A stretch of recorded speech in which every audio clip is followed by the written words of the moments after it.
بسم الله الرحمن الرحیم. یو ورور پوښتنه کړې ده، وای ما په ځوانۍ کې 12 کاله مخکې روژه قصدن وخوړل.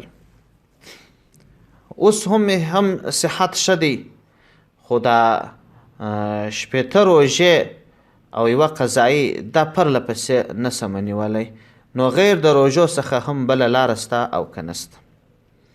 د دغه ورور د پوښتنې په جواب کې باید ووایم چې اول خو دغه قصدن روژه چې تا خوړلې ده دا ته معلومه که چې تا د شپې څخه روژه نیت کړې نه ده، او که دې ماښام نیت کړل روژه دې را شروع کړل او بیا دې بدون ضرورت ماته کړل.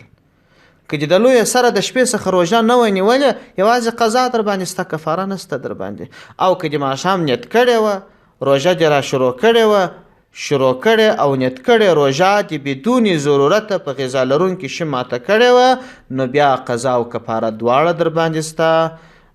دغه 2 میاشتې پرله پسې روژه ده، او که دې هغه روژه په وسه نه پوره، نو بیا 80 مسکینانو ته خوراک ورکول دي.